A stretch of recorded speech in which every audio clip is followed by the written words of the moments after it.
Hello नमस्कार दोस्तों, आपका एक बार फिर से स्वागत है आपके अपने चैनल ऑनलाइन स्टडी में। और दोस्तों, आज मैं करवाऊंगा आपको हिस्ट्री की क्लास नंबर 5, जिसके बारे में कि आज हमसे खिलजी वंश को शुरू करेंगे। ठीक है, उसके बारे में एक एक शासन के काल के बारे में बहुत अच्छे से पढ़ेंगे। ठीक है दोस्तों, तो देखिए खिलजी वंश। तो दोस्तों, इससे पहले वाली वीडियो में हमने पढ़ा था बलबन और गुलाम वंश के बारे में। अगर आपने पहली 4 वीडियो नहीं देखी हैं तो नीचे डिस्क्रिप्शन में लिंक मिल जाएगा, जाकर देखना दोस्तों। ठीक है, और आज से शुरू करेंगे हम खिलजी वंश। कौन सा वंश है? खिलजी वंश। तो देखिए दोस्तों, खिलजी वंश कब से कब तक था?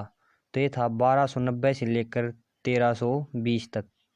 कब से कब तक है? 1290 से लेकर 1320 तक खिलजी वंश था। ठीक है दोस्तों, खिलजी वंश को खिलजी क्रांति के नाम से भी जाना जाता है। किसके नाम से भी जाना जाता है? खिलजी क्रांति के नाम से भी जाना जाता है। और इसे खिलजी क्रांति क्यों कहा? क्योंकि इसमें जाति तथा नस्ल आधारित शासकीय व्यवस्था समाप्त हो गई थी। क्या हो गई थी इस खिलजी क्रांति के अंदर? जाति तथा नस्ल आधारित शासन व्यवस्था समाप्त हो गई थी। ठीक है, आगे देखिए। खिलजी वंश को नगरीय क्रांति की संज्ञा दी। कौन सी संज्ञा दी? खिलजी वंश को नगरीय क्रांति की संज्ञा दी। और ये संज्ञा किसने दी? तो ये दी मोहम्मद हबीब ने। किसने? मोहम्मद हबीब ने खिलजी वंश को क्रांति की संज्ञा दी। तो अब देखिए, खिलजी वंश का पहला शासक जलालुद्दीन खिलजी। कौन था? जलालुद्दीन खिलजी। इसका शासनकाल था 6 वर्ष का। कब से कब तक?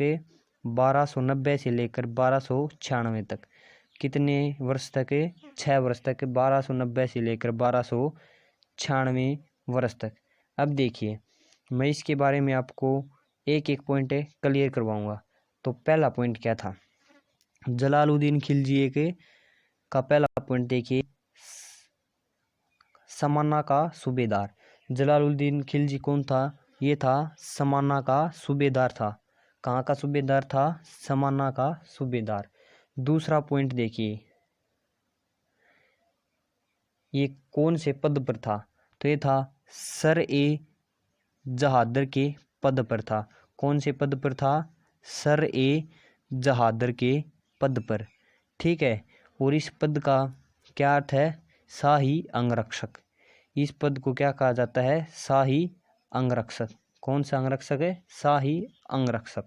अब देखिए, क्वेश्चन बोलता हूँ कि पॉइंट नंबर 3, हस्तक्षेप की नीति अपनाई।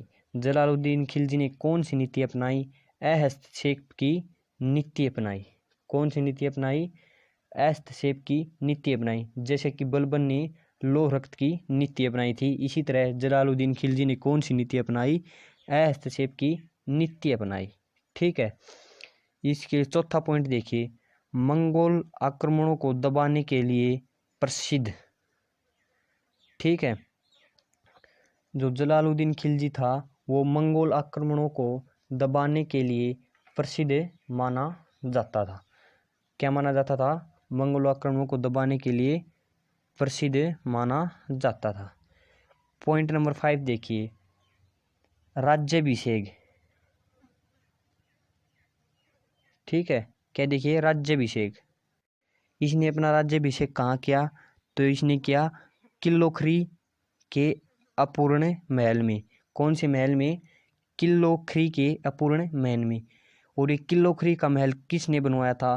तो ये बनवाया था केकुबाद ने बनवाया था। किसने बनवाया था? केकुबाद ने बनवाया था। कौन सा महल? किल्लोखरी का महल। और जलालुद्दीन खिलजी ने वहीं पर अपना राज्याभिषेक किया। ठीक है, अब देखिए, जलालुद्दीन खिलजी की हत्या कब? 1296 में। कब हुई? 1296 में। और कहाँ पर? कणमाणिकपुर में। कहाँ पर? कणमाणिकपुर में। और ये कहाँ पर है? ये आपका इलाहाबाद के अंदर है। कहाँ पर पड़ता है? कणमाणिकपुर। ये इलाहाबाद के अंदर पड़ता है। कब मृत्यु हुई? 1296 के अंदर।